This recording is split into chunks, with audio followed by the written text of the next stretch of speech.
Shalom orang-orang percaya, dimanapun Anda berada hari ini. Saya berdoa dan berharap ketika Anda menyaksikan tayangan ini, iman Anda semakin timbul, iman Anda semakin kokoh.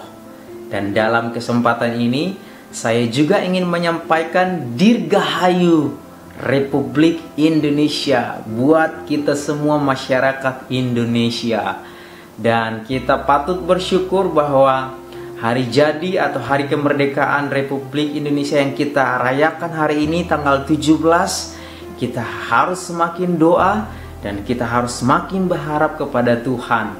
Dan beberapa minggu yang lalu saya membaca surat berita bahwa beberapa ekonom memprediksi bahwa Indonesia beberapa tahun ke depan 2035 atau 2045 kalau saya tidak salah baca, diprediksi bahwa Indonesia menjadi negara yang ekonominya terkuat di dunia setelah China, Jepang, India, dan Indonesia.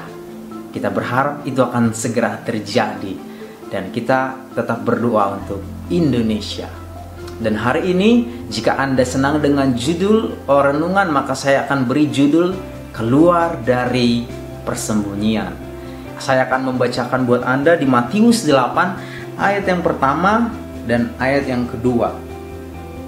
Setelah Yesus turun dari bukit, orang banyak berbondong-bondong mengikuti dia. Maka datanglah seorang yang sakit kusta kepadanya, lalu sujud menyembah dia dan berkata, "Tuan, jika Tuan mau, Tuan dapat mentahirkan aku." Lanjut ayat ketiga.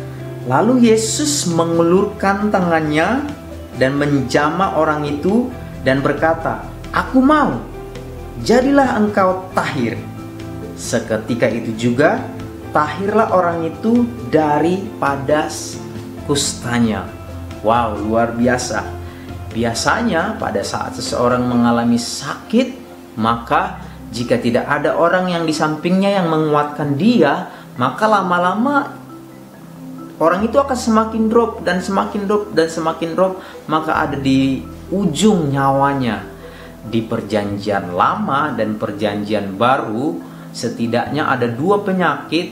Waktu diderita seseorang dua penyakit ini, atau salah satunya, maka nilai sosialnya menjadi turun. Yang pertama sakit kusta, dan yang kedua penyakit yang berhubungan dengan darah atau pendarahan. Nah, si kusta ini nilai sosialnya sudah turun. Dia tidak boleh ada di keramaian. Dia tidak boleh bersosial. Dia dikarantina, dia diasingkan. Sama seperti kita di beberapa bulan terakhir ini, kita tahu bahwa kita semua tidak boleh bersosial. Kita dikarantina, kita di rumah saja. Tetapi berbeda dengan yang dialami oleh si kusta ini. Dia saja yang dikarantina, dia saja yang diasingkan. Sosial yang lain tetap berjalan, tetapi nilai sosialnya dia itu berkurang atau turun, bahkan hampir tidak dianggap. Nah, bara pengharapannya tuh hilang. Ya, tentu saja hilang karena tidak ada yang menguatkan. Karena bagi Israel atau bangsa Yahudi pada saat itu dianggap najis. Bahkan dia harus berkata najis, najis, najis, seperti itu. Kondisinya sangat memprihatinkan. Dan waktu dia mendengarkan Tuhan Yesus sedang mengajar di salah satu bukit di Galilea, tiba-tiba imannya berkobar. Tiba-tiba bara pengharapannya tersulut kembali oleh perkataan Tuhan Yesus. Yesus ada di bukit pada waktu itu. Dan orang banyak yang berbondong-bondong mengikuti Yesus. Tentu saja si kusta ini tidak ada di sana karena dia tidak boleh bersosial. Jadi dia agak menjauh, tidak ada di keramaian. Dia mungkin ada di salah satu batu besar di baliknya, dan dia mendengarkan Yesus berkhotbah atau mengajar. Saya bayangkan seperti saya waktu itu di kampung saya ada gunung. Waktu kita ada di gunung itu, waktu kita berbicara atau berteriak karena akustiknya yang bagus, itu terdengar sampai ke bawah. Jadi saya bayangkan Yesus pada saat itu mengajar, dia ada di salah satu batu yang besar, di baliknya dia dengarkan Yesus berbicara. Dan dari situlah imannya timbul. Ternyata bahwa meskipun saya keadaan begini, ternyata Bapa Surgawi tetap mengasihi saya.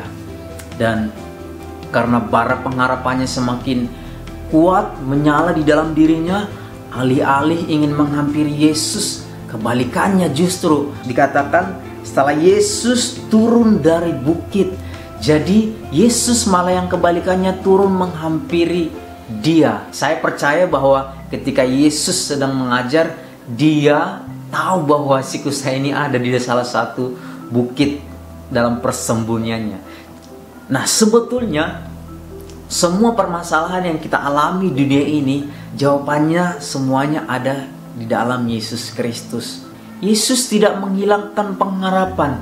Coba bayangkan ketika Yesus menghampiri orang itu malah bilang najis, malah dimarahin, maka tentu saja tidak akan ada cerita yang kita dengarkan hari ini. Yesus justru menghampiri yang dianggap orang najis, malah Yesus berkata, "Aku mau." Dan sangat menarik sekali bahwa si kusta ini tidak pernah meragukan kesanggupan Yesus, tetapi si kusta ini justru meragukan kemauan Tuhan Yesus. Sama seperti yang kita alami beberapa akhir-akhir ini, bahwa kita tidak boleh meragukan kesanggupan Yesus, tidak boleh meragukan kekuasaan Tuhan dalam memulihkan keadaan kita, memulihkan ekonomi kita, memulihkan keluarga kita, memulihkan studi yang sedang, tugas yang sedang menumpuk. Semuanya ketika kita datang kepada Tuhan Yesus, keluar dari zona nyaman kita, keluar dari rasa takut kita, keluar dari persembunyian kita, maka sebetulnya ketika kita datang kepada Tuhan Yesus, jawabannya ada di sana. Tuhan Yesus memberkati. Sampai jumpa.